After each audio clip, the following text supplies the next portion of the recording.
सभी वैष्णव को जय श्री कृष्ण। हम लोग कभी न कभी जीवन में बस में प्रवास करते हैं, कार में प्रवास करते हैं, रिक्शा में प्रवास करते हैं। जब बस में प्रवास करते हैं तब जो ड्राइवर के पीछे बैठता है उसे बम फेर आने से या गड्ढे आने से ज़्यादा तकलीफ नहीं होती, उसके असर उसको पता नहीं चलता है। लेकिन जैसे जैसे पीछे जाएंगे और जो पिछली सीट पर बैठा है, अंतिम सीट पर, लास्ट सीट पर जो बैठा है, उसे ज़्यादा आँचके महसूस होते हैं, उसको तकलीफें होती है।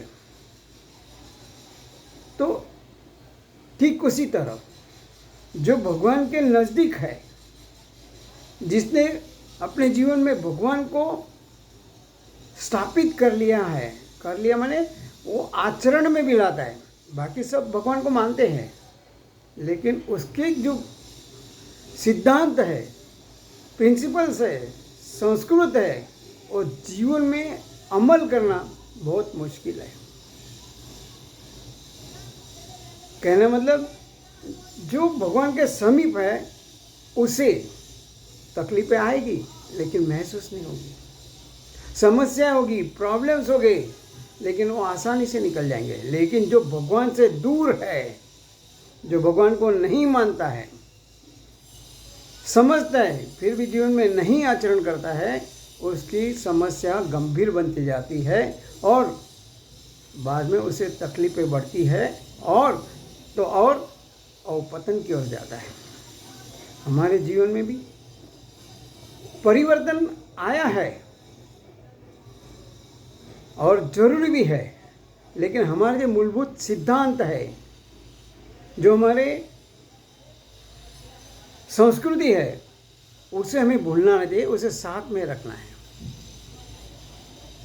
पहले ज़माने में लोग यात्रा में पैदल जाते थे, लेकिन आज कार में जाते हैं, ट्रेन में जाते हैं, रेलगाड़ी में जाते हैं, कहना मतलब बाई प्लेन भी जाते हैं। आप केदारनाथ जाइए, जाना जाइए, ये जरूरी है, लेकिन साथ में मेरे जो घर में मेरा नाथ है, माने मेरे माता पिता है, जिसके माता पिता नहीं होते उसे अनाथ कहा जाता है। जो मेरा नाथ है उसी में भूल जाऊं तो कैसे चलेगा। हम लोग चांद पे जा रहे हैं, चंद्रमा पे पैर रख रहे हैं, लेकिन अपने पड़ोसी कौन है उससे हमारा संबंध नहीं है, नाता नहीं। कौन रहता है वो भी हमें पता नहीं रहता है। कभी कभी ज्ञान हमारे पास भरपूर है, लेकिन वो ज्ञान किस काम का, जो हमें विकास की ओर न ले जाए। हमें जल चाहिए, लेकिन जल की सदुपयोग हम करना नहीं चाहते। बिजली चाहिए, बिजली को हम उसकी बचत नहीं करते हैं। हमें धूप चाहिए, छांव चाहिए, शांति चाहिए, उसके लिए हम पेड़ नहीं लगाते। ये सब हमें सोचना है। परिवर्तन लाओ, जरूर लाओ, लेकिन साथ में जो मेरे विकास के लिए बाधा है उससे दूर रहना है। और हमारे हर एक कर्म में, व्यवहार में, प्रवृत्ति में भगवान का आधार है, ये समझना है, आचरण में लाना है। खाली कहने से नहीं होता है। राम के ज़माने में रावण बहुत बड़ा भक्त था, लेकिन उसको भगवान का स्पर्श नहीं था। कंस मथुरा का राजा था, लेकिन उसे भी भगवान का स्पर्श नहीं था। अंत में उनका पतन हुआ। जो हम भगवान से जितने दूर जाएंगे समस्या बढ़ती जाएगी। भगवान को साथ में रखो, जो भी भगवान को मानो, जो भी अपने इष्ट देव है, उसको हमेशा 24/7 अपने साथ है, वो महसूस करो, अनुभव करो। फिर चाहे कितना भी परिवर्तन करो, आपका पतन नहीं होगा और विकास होगा। अनुभव करने वाली बात है।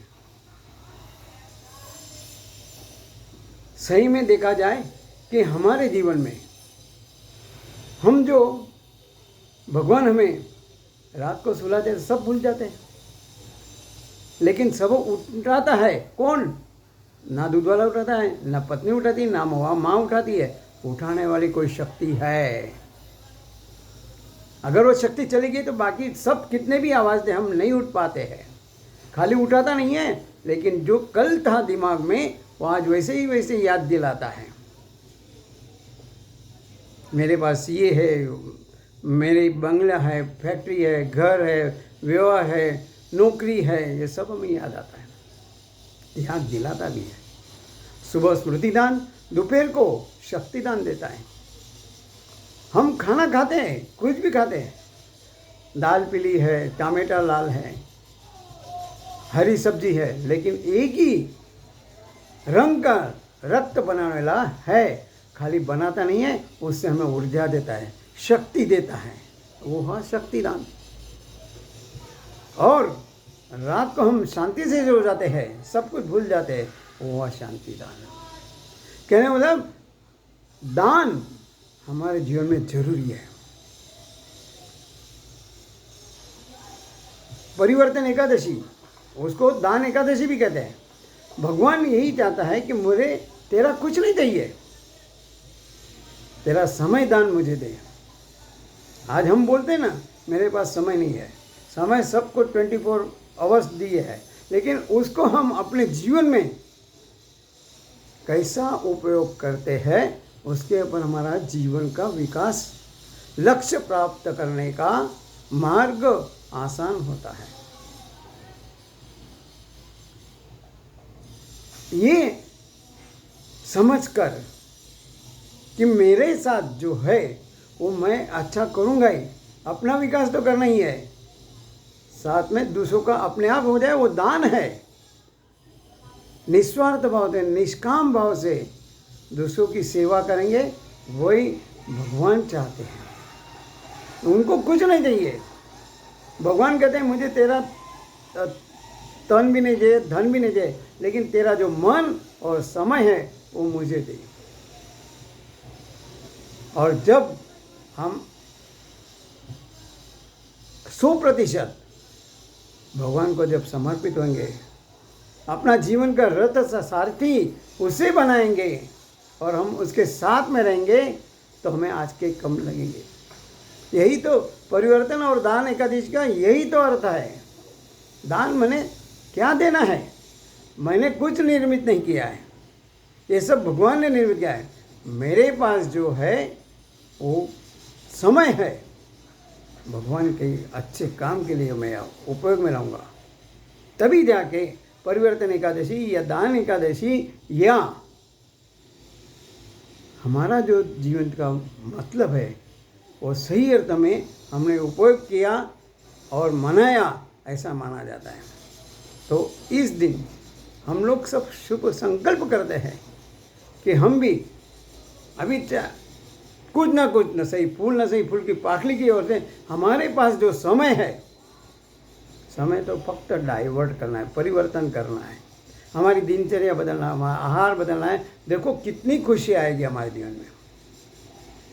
हम परिवर्तन ला रहे हैं, लेकिन वो परिवर्तन फिर से कहूँगा सोचना वाला है कि whether it is useful for our achieving the goal of life. हमारा जीवन का जो मकसद है, लक्ष्य है, उसे प्राप्त करने के लिए हम सही अर्थ में यूज़ कर रहे नहीं कर रहे। भगवान हमें शक्ति दे, भक्ति दे कि हम भी दान करेंगे, परिवर्तन लाएंगे, लेकिन ख्याल रखना है हमारा जीवन विकास के लिए रहेगा। यही इसी शुभकामना के साथ सभी वैष्णव को जय श्री कृष्ण।